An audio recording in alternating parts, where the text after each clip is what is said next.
Click, click, click, click, click. Boom, dynamite. What's going on, faithfuls? It's Nick with Nothing But Niners once again tonight. I think this is our fourth episode. Yes, I said, or fourth. Actually, it's fifth episode tonight, I think. Anyway, before we go and get into all of that, I have another guest tonight. We are going to do another Mock 1 series, so it's 1.8. And let me just remind everybody, there is no trading in this mock in the 1.0 series. Once we get to the 2.0 series, there will be drafts allowed in that mock draft. So without further ado, before I get to our guest, same as always, formalities. Hit the like and subscribe button. Check the bell for notifications. Make sure that it's set so that you know when we go live. And follow us on Instagram and Facebook, Nothing But Niners, all spelled out. You can hit us up on Snapchat and Instagram, Nothing But 9, the number 9, ERS. And you can check us out on nothingbutniners.com, where we have a lot of great apparel. A lot of great writers put a slew of great writers put a ton of articles out over there. You can check that out, like I said, nothingbutniners.com. You can email us, NB, number 9, ERS, at nothingbutniners.com. You can email me, Nick, at nothingbutniners.com. And you can check me out on Twitter as well, 49erfaithful365. That's where I'm at. If you want to follow me, go ahead. If you don't, no big deal. Whatever. So anyway, guys, we've done a couple of drafts tonight with our fans. One of our last draft with Anything Goes was defensive heavy. We only drafted 2 offensive players, an interior offensive lineman and a wide receiver in the last round, the 6th round. So, guys, how will this draft go? And tonight I got Doug, who is in South Carolina right now, originally from the area where I'm at, which is very, very rare. Small town in New Jersey, Muck City, I guess you could call it, as people would know it. But anyway, Doug, what's going on, man? What's happening, Nick? Good to be here. Big fan of you guys. Like everything you guys are doing, and I'm definitely Team Tony. Just so you know, got to throw a shout out to him. Look, I love the Team Mike, Team Nick, and now a Team Tony. I love it. I love it. I love it. I love it. It's great to have fans of each and every person. It's not that you don't like me or you don't like Mike. It's just you believe in what Tony says, and I definitely agree with it, and that's why he's our GM as well. So love the shout out for Tony there. Tony, big fan of yours. Got him on our show right now, and sucks you can't be here, but I am. Haha. But anyway, yeah. So Doug, tell us a little bit about yourself, man. Where you're from, how long you've been a Niners fan, and so on and so on. Well, I'm originally from deep South Jersey, and now I'm in South Carolina. My handle on Twitter is Alchemist049. I'm D Philpott on the chat, and everybody calls me Philpott. So I'm just been a Niners fan since the Eagles lost to the Raiders in the Super Bowl, and that's it. Always faithful. Nice, nice. Yeah. So D-Pot. That's what you said, D-Pot. D Philpott on the chat.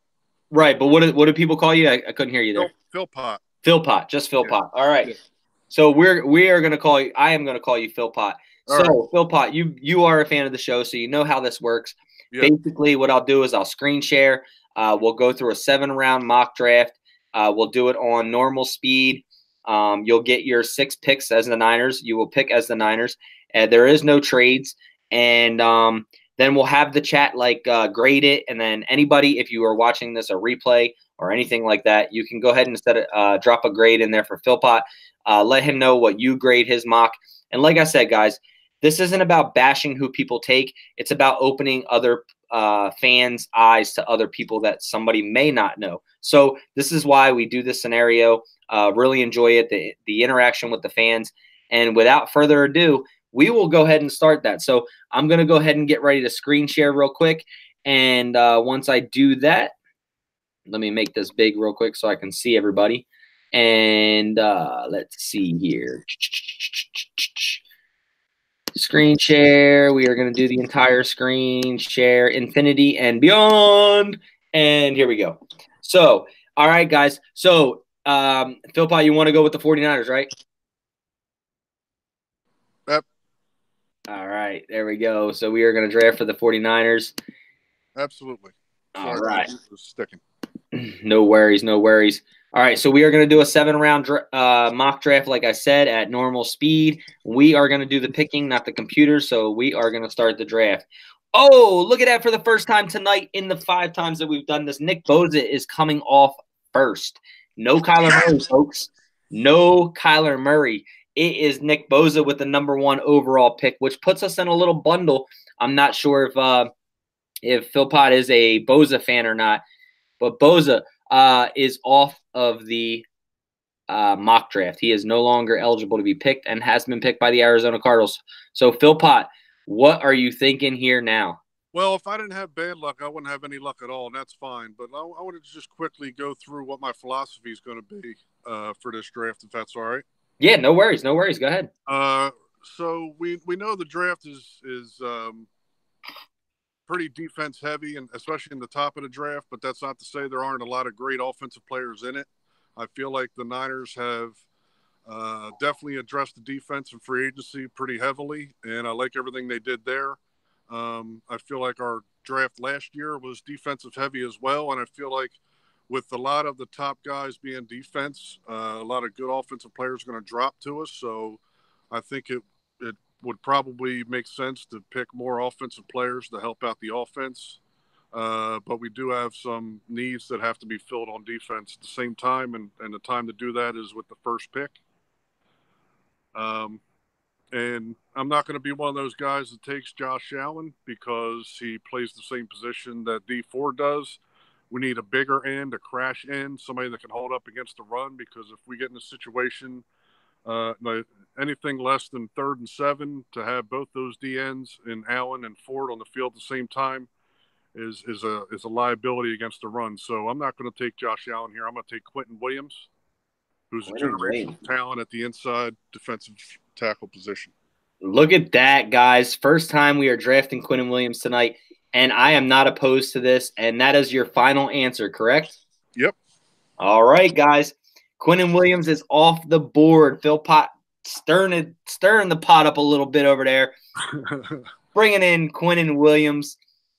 And it looks like we are done for the first round. So now we are waiting on our next pick. And as you heard Philpott talk about, this is a very defensive-heavy draft.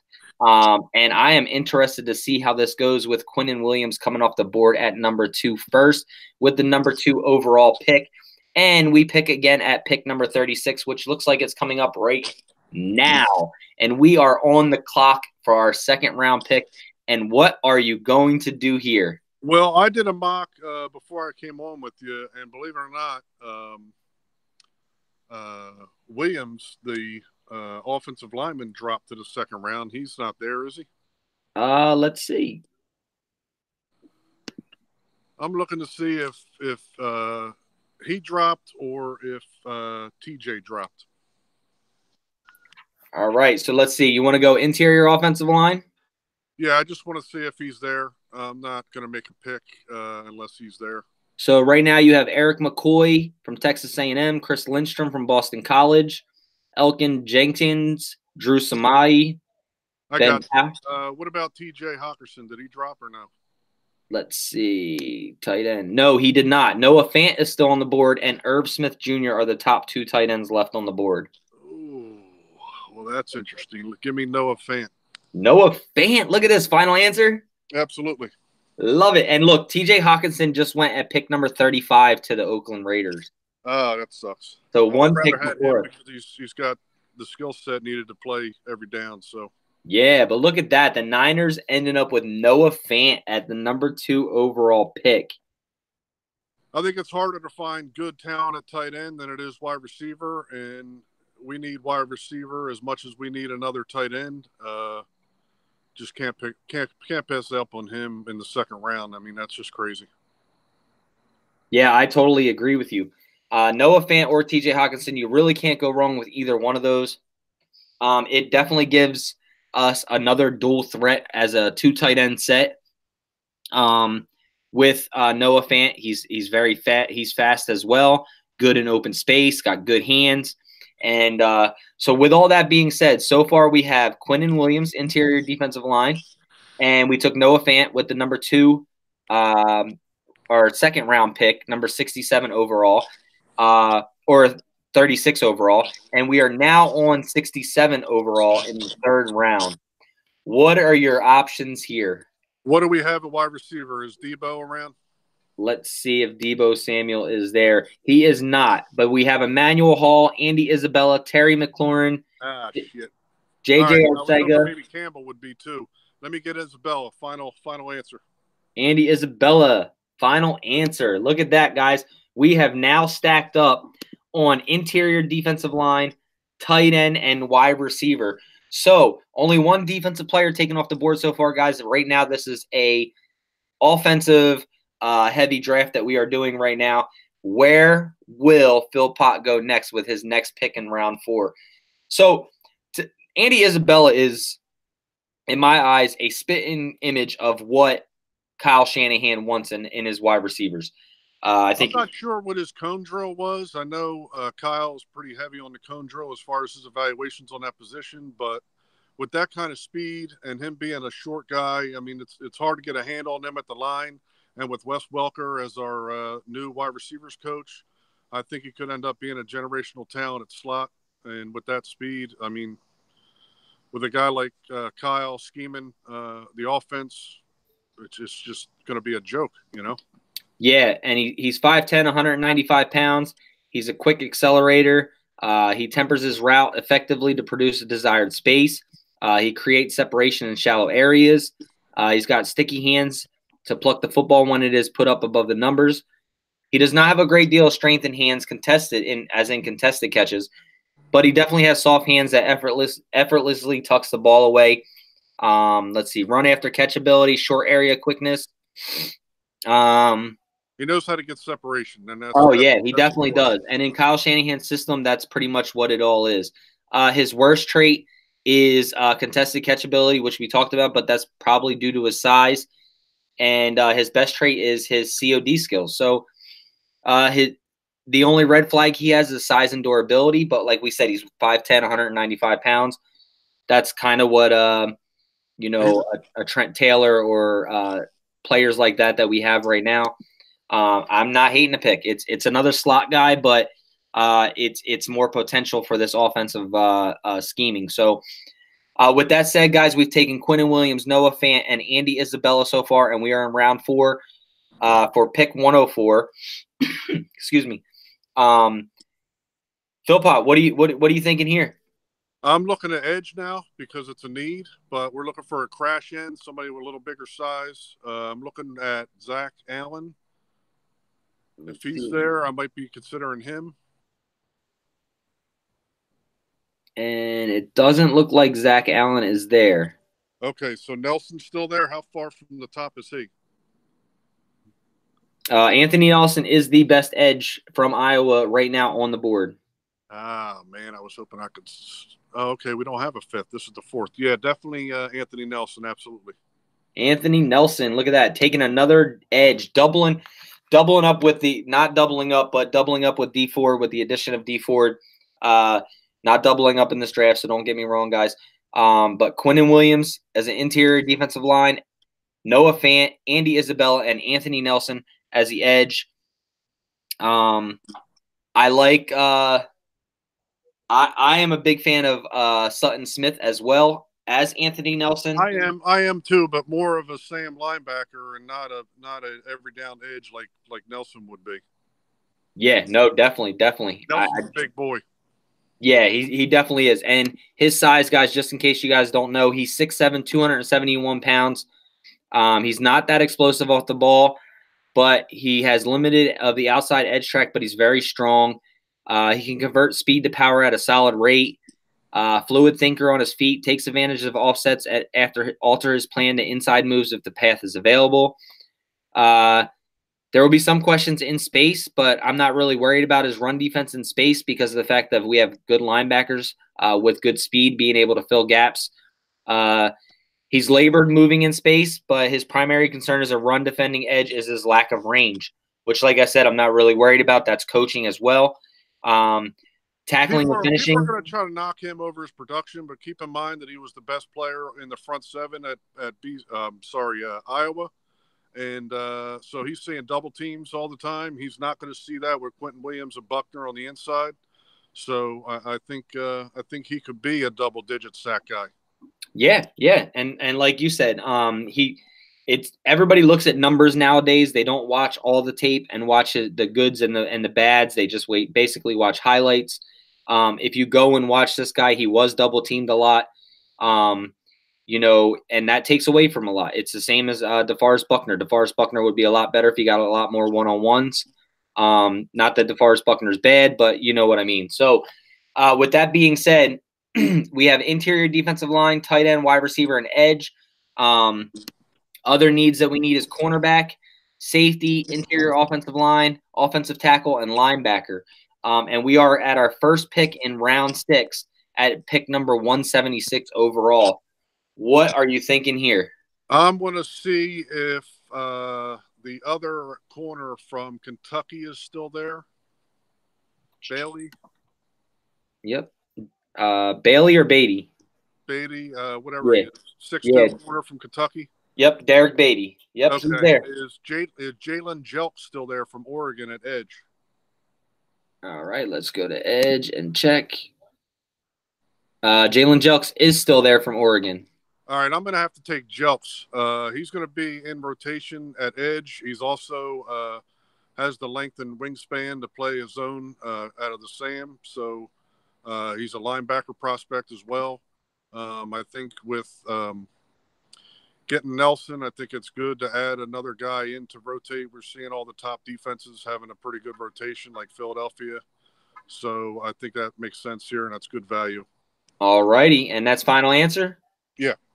Final answer, Jalen Jelks. Look at that, guys. We doubled up on edge back to back. He's an explosive player. What's that? He's an explosive player. He explodes off the line. He doesn't have all the ass that you need at that second end position, but like I said, he's a good guy to rotate. Yeah, and the other thing about it is like you said, is the versatility to be able to play a Sam type linebacker position as well. So if D Ford isn't going to play the true defensive end, like the Leo position, we are still in need of that Sam type of linebacker to play as well. So we have Quinnen Williams, Noah Fant, Andy Isabella, Anthony Nelson, edge, and Jalen Jelks, edge. And we are at our final pick at pick number 212 in round 6. All right, I'm going to go to safety and see if Wingard is still there. And if anybody doesn't know about this kid, he is a tackling machine. He might be the best in-the-box safety in the draft that no one knows about because he went to a small school. But he's a special team star, and I think we have enough depth at the free safety position. Is he there? He is there. I'm going to take Wingard. I think he's going to be a special team standout for us, and we don't have really much depth at the strong safety position. I think that's more important than another free safety to add into that competition at this point. All right, final answer, and this will conclude the 2019 NFL Draft for the San Francisco 49ers. And we did take a safety, Andrew Wingard, and just a little bit of background on him, guys. He's 5'11", 209 pounds, out of Wyoming. Pros, excellent downhill safety who excels playing in the box. Best plays come from 8 yards behind the line of scrimmage, keying quickly on backfield action, closing quickly into gaps before blockers arrive. He's a disciplined zone defender. Let's see. Disciplined zone defender who does well to recognize play action and remain at advantage leverage. Doesn't get beaten by misdirection. Generally reads his keys very soundly and with good understanding. Will beat teammates to their landmark because he's so quick to diagnose. Has a large tackle radius with long arms and good grip. Strength to ride ball carriers down. Guys, look at this. We had, let's see. This is another defensive heavy draft with only taking a tight end and a wide receiver, no interior offensive line, no offensive tackles. We took interior defensive line at number 2 with Quinnen Williams out of Alabama. Round 2, pick number 36 overall, Noah Fant, big tight end out of Iowa.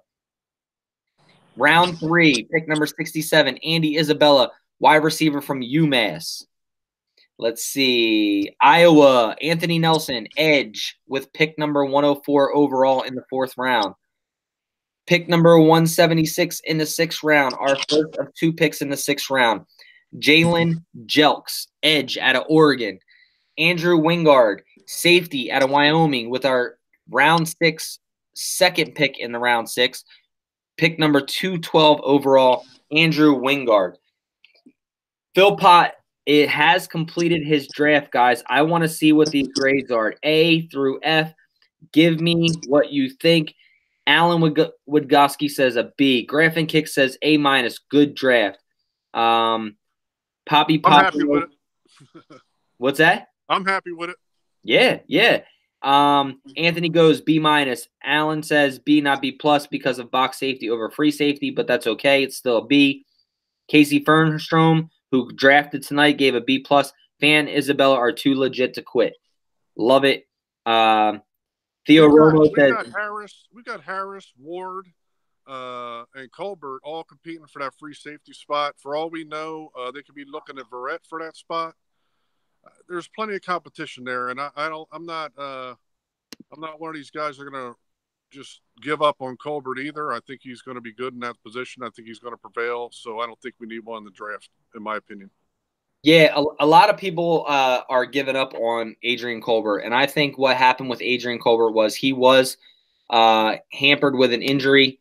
Not only was he hampered with an injury, but the fact that I think that he kind of that first year him playing, things kind of went to his head, and I think that he needed to get better with a little bit of route recognition and stuff like that. But I don't count Adrian Colbert out yet. I think Adrian Colbert will learn a little bit more. And if we can keep Jimmy Ward healthy, that will definitely help there as well. And like you said, Marcel Harris, DJ Reed, we got a lot of young guys still competing for that spot. So I don't see anything wrong with this draft. It's the second defensive heavy draft that we've had tonight, and I'm liking the thinking out of the box.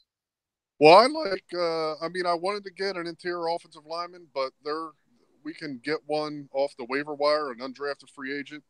There was still a lot of guys, even in the 6th round that are good interior linemen in the draft. So I just think that's something something they need to address, because I don't like Persons at all. And Tomlin needs to bounce back. Tomlinson needs to bounce back from a down year. But I don't know. I just think we served more needs by not taking one where we're at in the draft. And they're in a spot where they don't have a 5th round pick, and that affects the whole deal. So that it really does. It really does affect that, because we're sitting there a long time after our 4th round pick. We are sitting there all the way until the 6th, and we're missing out on a lot of good talent in that 5th. Absolutely. I wouldn't be surprised to see John Lynch somehow try to get back into that 5th, one way or another. And there's so many good players in the 2nd and 3rd round that, me personally, I would definitely trade back, whether Bosa's there or not. And I think Bosa's really good. I don't think he's a generational talent. I think there's a lot of question marks because of his lineage. But I don't think there's much difference between Bosa and, let's say, Ferguson, which a lot of people kind of feel different ways about Ferguson, but he throws offensive linemen around. Yeah, he definitely does. We can trade back, and we can get a crash end like Allen, Nelson later on, but we can get a 2nd and 3rd, or both. We got to do it. Just got to do it. There's so much talent in the 2nd, 3rd, and 4th round. It makes too much sense to trade out of there. Yeah, it does. And I'm interested to see what we start going once we get in these 2.0 series. And I'm very interested in seeing what John Lynch does as well, because like you said, Bosa is a safe pick. If he's there, I don't see us passing over him. But you also got to think about, let's say Quinnen Williams goes first. You got to think about the load that we can get if somebody wants to come up and get either Bosa or Kyler Murray. I'm not always big on passing up talent for extra picks, but it will only benefit us how deep this draft is, because like you said, Jalen Ferguson, even a Brian Burns, that you can get late. Brian Burns has been going anywhere on all these mock drafts, anywhere from like 8 to like 15. So if we can get in that range. And we can he's a score good games. player. He's a good player, but with D Ford, we can't have both of them on the field at the same time where there could be a run. It's a liability, in my opinion. You know, we need a bigger defensive lineman to pair up with Ford. Yeah, no, I totally agree with you. I totally agree with you. I wouldn't be surprised either with like a trade back and a Montez Sweat or even a Jalen Ferguson. One of those two. I like Sweat a lot. Yeah, and it's either you're gonna love Sweat or you're not gonna like Sweat. It's just that's. I like Sweat more than I like Allen. Yeah, and that's just the way it is. And me, I've never been a real big fan of Allen, only because I think he's more of a prototypical Sam linebacker than he is more of a three-down edge rusher. But that's just my opinion. Right. But we haven't. It's just so funny that Boza hasn't gone first all night, and then bam, he goes first tonight, and it does change the whole thinking process of what people want to do when Boza isn't sitting there, because everybody knows that if Boza's sitting there, he's pretty much the for sure pick that people should take. And I love that people have changed it up tonight, and especially with you taking Quinnen Williams, I love changing it up like that.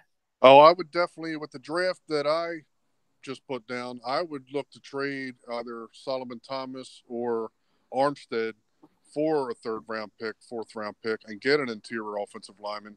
But people are going to get upset if they take Quinnen Williams, and he is a generational talent. He is one of the top 5 interior defensive linemen to come out in the last 10, 15 years. And interior pressure is more valuable than edge pressure. Edge pressure is a necessity, but if you can get interior pressure, it's more valuable than edge pressure. And him and Buck playing next to each other is just going to be a terrible mess for offenses to deal with.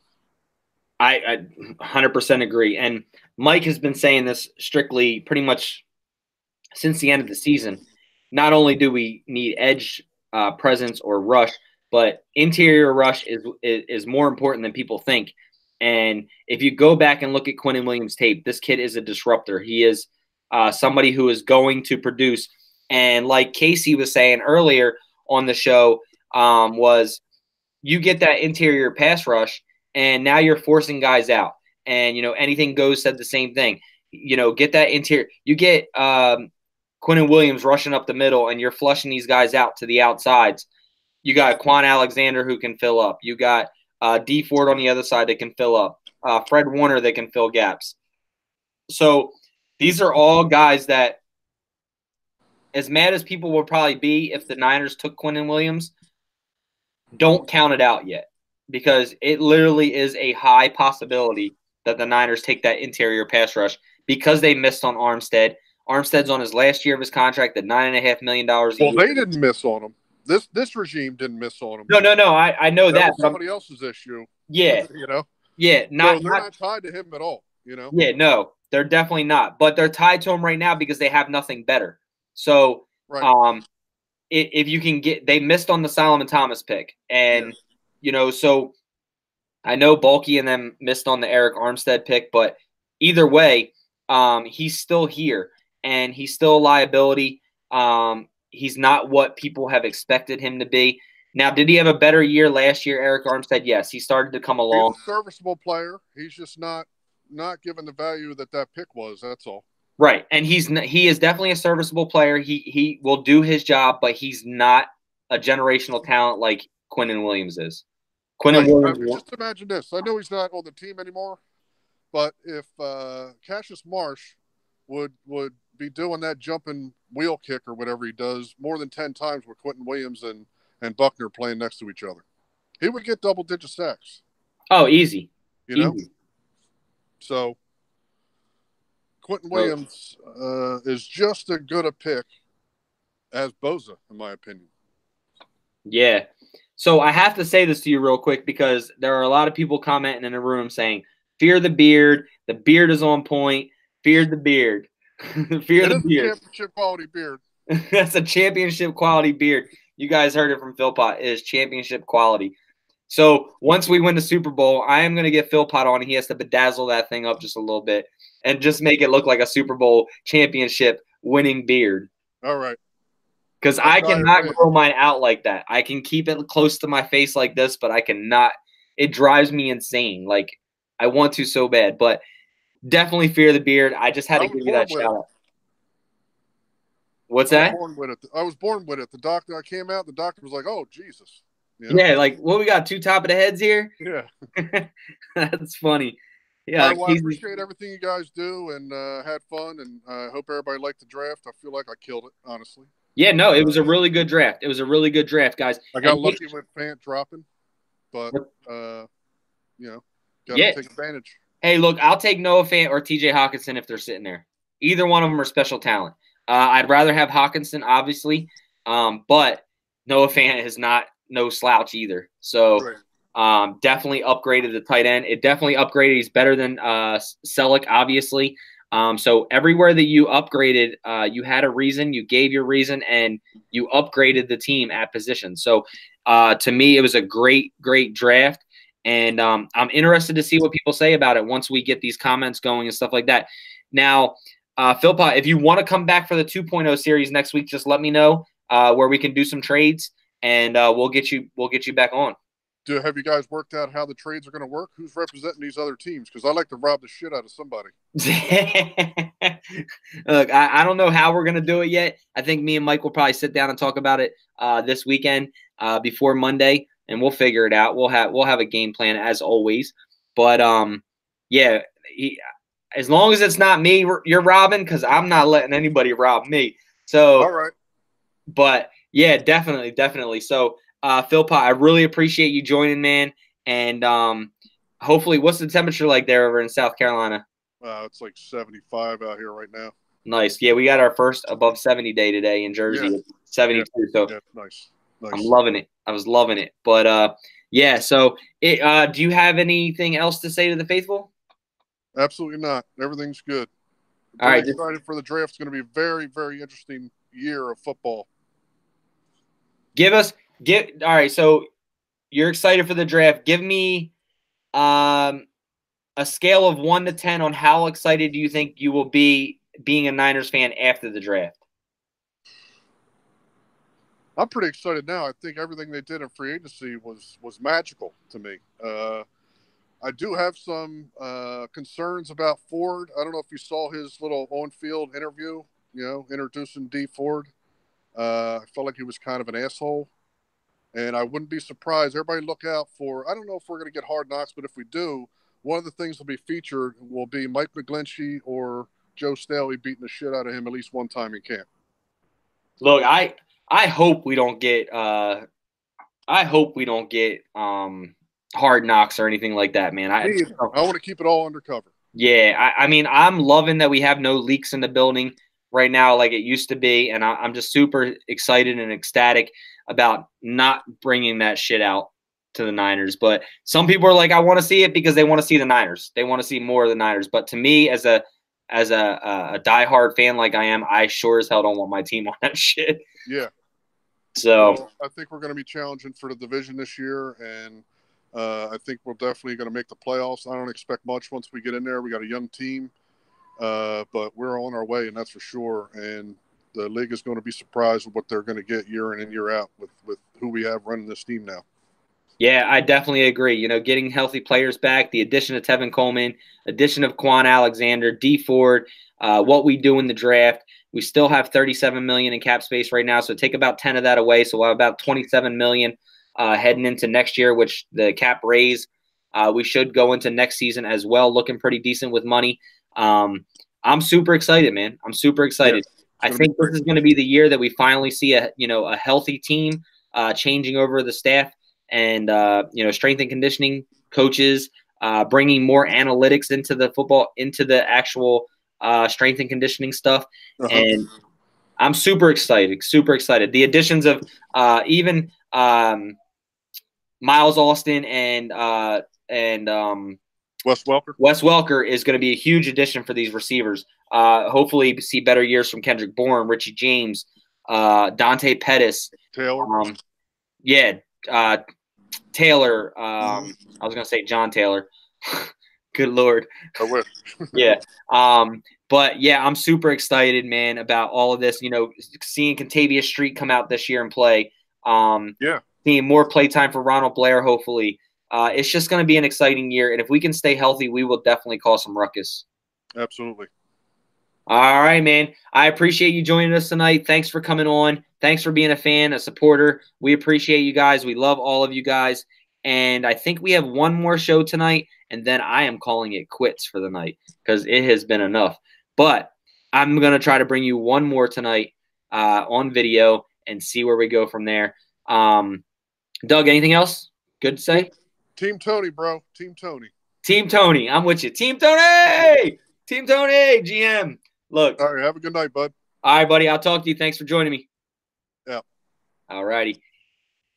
All right, guys. You heard it there. You saw his draft. Make sure you comment an A to an F within the comment section, whether it's in the chat room. Go back and watch. If you're coming back and watching the show and you're replaying it, leave it in the comment section. Great. Give him a grade, A through F. Let us know how you think he did. And guys, that's pretty much it for this one. Hopefully, I will check on my text now, and I think I have one more for 1.9, and then we are going to call it quit for the 1.9 series tonight. I'm not sure if we're going to bring on some others tomorrow or not, but other than that, guys, I'm going to sign out how I normally sign out, as always. Above all else, stay faithful. I'm out of here. Peace.